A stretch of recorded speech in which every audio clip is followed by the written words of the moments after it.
찬송가 505장.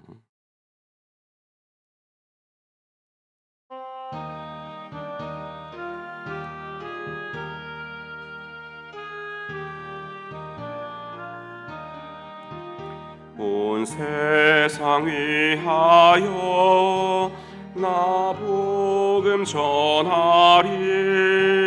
만 백성 모두 나와서 주 말씀 들으라. 죄 중에 빠져서 헤매는 자들아, 주님의 음성 듣고서 너 구원 받으라. 전하고 기도해 매일 증인 되리라. 세상 모든 사람 다 듣고 그 사랑 알도록 온 세상 위하여 이 복음 전하리. 저 죄인에게 하고서 주 예수 믿으라. 이 세상 구하려 주 돌아가신 것 나 증거하지 않으면 그 사랑 모르리. 전하고 기도해 매일 증인 되리라. 세상 모든 사람 다 듣고 그 사랑 알도록 온 세상 위하여 주의 임하니. 주 예수 이름 힘입어 이 복음 전하자. 먼 곳에 나가서 전하지 못해도 나 어느 곳에 있든지 늘 기도 힘쓰리.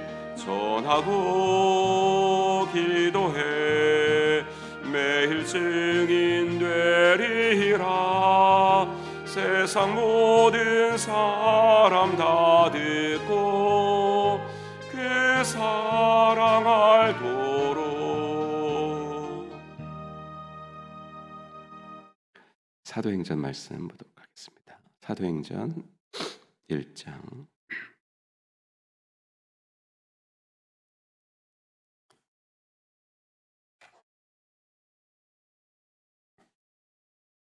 오늘부터 사도행전 말씀 묵상하겠습니다.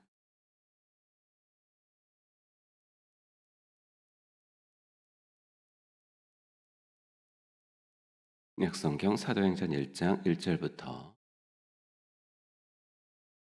오늘은 11절까지 읽겠습니다. 사도행전 1장 1절부터 11절까지 읽겠습니다. 데오빌로여, 내가 먼저 쓴 글에는 물은 예수께서 행하시며 가르치시기를 시작하신부터 그가 택하신 사도들에게 성령으로 명하시고 승천하신 날까지의 일을 기록하였노라. 그가 고난받으신 후에 또한 그들에게 확실한 많은 증거로 친히 살아계심을 나타내사 40일 동안 그들에게 보이시며 하나님 나라의 일을 말씀하시니라.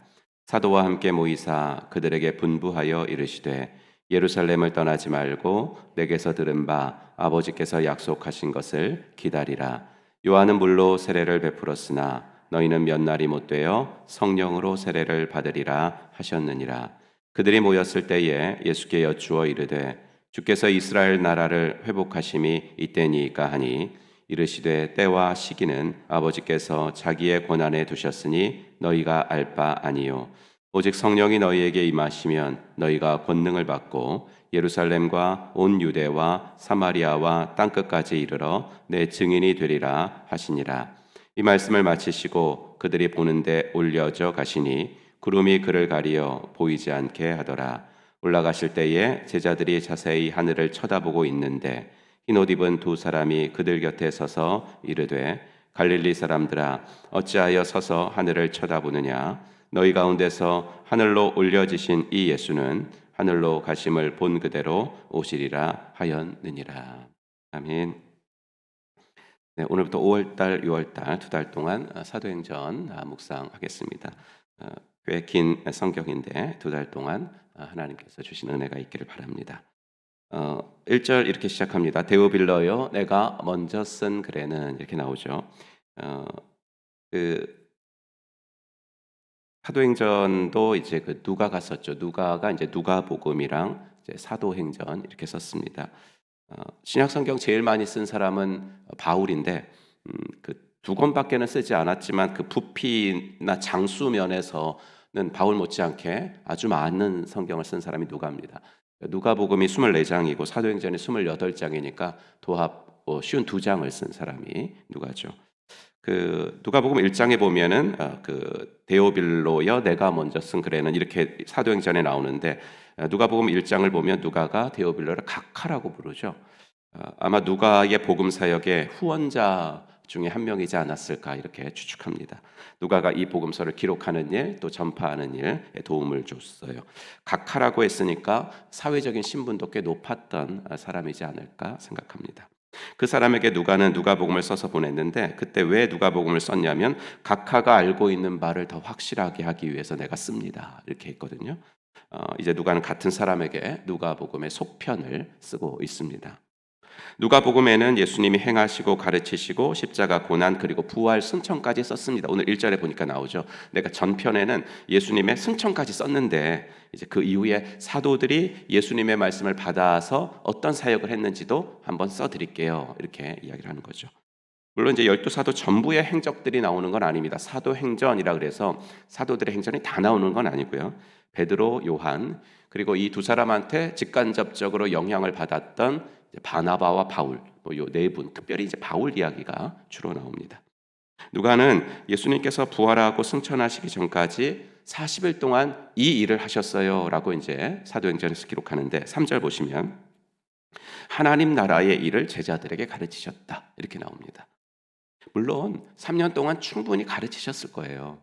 우리 예수님이 완벽하신 분이시니까. 그러니까 이 40일은 뭐 새로운 거 가르치셨다기보다는 총정리하신 거겠죠. 총복습하신 거겠죠. 예수님의 죽음과 부활, 이 엄청난 사건이 너희들뿐만 아니라 이 인류에게 어떤 의미가 있는 건지 다시 한번 총정리해 주셨겠죠. 예수님은 앞으로 제자들에게 이 예수의 죽음과 부활의 증인으로 살아라. 이 증인의 사명을 맡겨주실 것이니까 먼저 그 의미가 무엇인지 증인들이 알아야 됐잖아요. 그래서 승천하고 나서 바로 하늘로 올라가시지 않고 40일 동안이나 머무시면서 가르쳐 주신 것일 겁니다. 증인은 말을 해야 되는 사람인데 말하기 전에 내가 말할 게 뭔지는 알아야 되잖아요. 네. 그러면 그래서 말씀을 읽는 것이 중요하다라는 겁니다. 말씀을 묵상하는 일이 그래서 중요하다는 거예요. 물론 이제 아는 거하고 사는 건 다르죠. 그리고 당연히 사는 것이 더 중요합니다. 삶 공부도 그렇습니다. 생명의 삶을 들어서 그 내용을 아는 거하고 생명의 삶의 내용대로 살아보는 거하고는 다르죠. 그래서 요새 우리 이제 가정교회 그 서클 내에서 뭐라 그럴까요? 우리가 많이 하는 말이 그겁니다. 생명의 삶 살아보기. 생명의 삶 살아보기. 그런 말이 있잖아요. 뭐 언젠가부터 제주 한 달 살기 이런 거 있죠. 예. 뭐 알아 우리가 이제 아는 거 하고 예. 그리고 뭐 하루 이틀 가봐서 3박 4일 가봐서 아는 거 하고 좀 이렇게 그 거기에 주민처럼 살아보는 거하고 좀 다르잖아요. 그렇죠? 근데 하지만 그렇게 살기 위해서는 당연히 알아야 된다고요. 그러니까 중요성을 따지면 사는 건데 우선순위를 따지면 아는 겁니다. 증인의 삶을 살려면 내가 증거할 그 내용이 무엇인지 알아야 되는 것. 그래서 기도와 말씀은 어느 하나가 어느 하나를 대체할 수 없습니다. 예. 기도는 많이 하는데 그러신 분들을 보면 말씀 묵상은 상대적으로 적고 말씀 공부는 좋아하시는 분들은 기도의 양이 상대적으로 적고 그렇죠.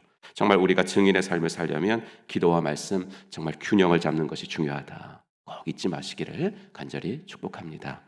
예수님께서 40일 동안 이 땅에 머무시면서 가르치신 하나님 나라의 가르침은 아까 말씀드린 대로 총정리였는데 좀 정확히 말하면 총정리 플러스 알파였습니다. 그럼 그 알파가 무엇인가? 성령입니다. 성령. 너희가 증인의 삶을 살려면 성령을 기다려야 돼. 이렇게 말씀하시죠. 물세례 때 물에 잠기듯이 너희가 증인의 삶을 살기 위해서는 성령에 푹 잠겨야 된다. 왜냐하면 지금까지는 예수님이 이 땅에 계셨죠. 그러니까 예수님이 하나님 나라의 일을 주도하시면서 이끄셨어요. 3년 동안. 근데 예수님이 승천하셨죠. 이제. 그렇다고 지금까지 하나님 나라 예수님이 이끄셨던 주도하셨던 하나님 나라 사역이 중단됩니까? 아닙니다. 계속 이어집니다. 누구의 주도로? 이제는 성령의 주도로.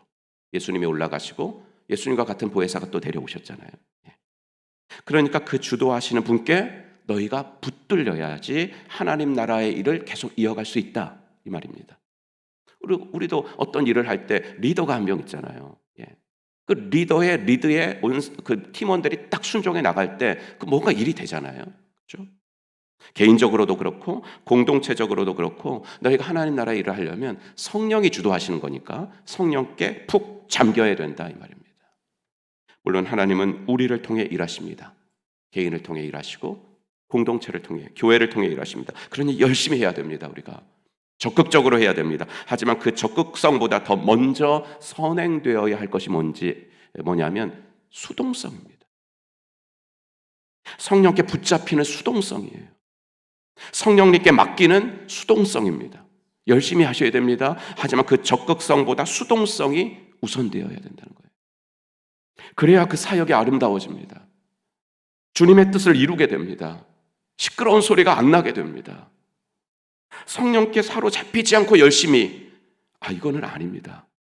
성령께 사로잡히지 않고 열심히만 하면 일을 할수록 시끄러워집니다. 우리가 정말 명심해야 될 부분입니다. 예수님은 제자들에게 그렇게 성령님의 오심을 기다리라고 말씀하시면서 그 기다림의 장소로 예루살렘을 말씀하십니다. 4절, 예루살렘을 떠나지 말고 아버지께서 약속하신 것을 기다리라. 예루살렘 어떤 곳입니까? 예수님이 죽으신 곳이에요. 제자들로서는 기분 나쁜 곳이죠. 스승이 죽었으니까. 근데 좀 더 솔직히 말해보면 두려운 곳이죠. 무서운 곳. 왜? 자기들에게도 불이익이 올지 모르니까. 너 예수 따라다녔지? 베드로한테 물은 질문이 왜 자기들한테 안 오겠습니까? 하지만 그 예루살렘 그곳이 성령의 은혜가 더 필요한 곳이라는 거예요. 그곳에서 그러니까 성령을 기다려라. 그래서 우리 삶에도 그런 것 같아요. 전도의 순서가 1장 8절 여러분 많이 들어보신 설교잖아요. 예루살렘, 유대, 전도의 지경을 넓혀야 된다. 근데 여러분 예루살렘 하면 우리가 감당하기 어려운 곳, 사람마다 다 다를 거예요. 배우자와의 관계, 자녀들과의 관계가 힘든 사람들은 거기가 예루살렘. 부모님들, 친척들과의 관계가 여전히 어려우신 분들, 거기 예루살렘이에요. 일터에서 업무나 인간관계로 그 자리가 힘드신 분들, 예루살렘이에요. 내가 힘든 곳. 교회에서 맡은 사역의 자리가 좀 힘드십니까? 주님 일할 때 참 기쁘고 즐거워야 되는데 좀 그게 요새 좀 힘드십니까? 예루살렘이에요. 그때 예수님 말씀하시죠. 그 자리를 떠나지 말고 아버지께서 약속하신 성령을 기다려라. 성령의 은혜에 잠겨라. 그러면 네가 바꾸지 못하는 그 사람의 마음 성령께서 변화시켜 주실 것이다. 이 말을 하시거든요. 아니 좀 더 본질적으로 말씀드리냐면 그 사람의 마음이 아니라 내가 네 마음을 바꿔줄 거야. 그렇잖아요. 그 사람은 안 바뀌어도요. 내가 바뀌면 사건과 상황이 다르게 해석이 되는 거예요. 여러분 많이 체험하시죠? 그 사람은 그냥 그대로인데 내 마음이 바뀌어요. 그러면은 그냥 관계가 좀 더 편해질 수 있고 그렇잖아요. 바라기는 나의 예루살렘에서 도망가려고 하지 말고 머무시기를 바랍니다. 한 번에 바꾸려는 조급함도 버리시기 바랍니다. 그 자리에 머물면서 성령의 은혜를 구하고 성령에 잠기고 성령께 맡겨서 내 삶을 조율하십시오. 내 삶을 조율하시고 이 새벽 기도는 어떤 시간이냐면 내 삶에 내 마음을 조율하는 시간입니다. 이제 또 일터로 나갈 거 아니에요. 헝클어졌던 피아노도 조율하는 것처럼 헝클어진 그 가지고 또 나가면 오늘도 힘들 거 아니에요. 말씀 앞에서 기도로 성령께 맡기면서 성령께는 수동성이 되고 어제도 이 말씀을 묵상하면서 많이 불렀던 찬양은 우리 또 그 복음성가 중에 그런 거 있죠. 또 성령 얘기 나오면서 주님보다 앞서지 않고 주님보다 앞서지 않고 그런 찬양이 있던데 하나님께서 오늘도 우리들에게 이 같은 성령의 은혜 내려주시기를 주님의 이름으로 축복합니다. 기도합시다. 오늘 주신 말씀 기억하시면서 하나님 그렇습니다. 적극성보다는 수동성을 중요하게 생각하게 하시고 오늘도 나의 예루살렘에서 성령의 은혜에 잠기는 복된 하루가 되어지게 하여 주시옵소서. 4월 한 달 잘 마무리할 수 있도록 오늘 붙잡아 주시옵소서. 우리 함께 통성으로 기도하겠습니다. 하나님 아버지, 주님의 은혜와 사랑 감사합니다. 아버지 하나님이여, 주님께서 붙잡아 주시옵소서. 믿음으로 나아갑니다. 아버지 하나님이 4월 한 달도 지켜주신 하나님 감사하고 오늘도 아버지 하나님이여 이 말씀 앞에 저희들이 있어서 아버지 하나님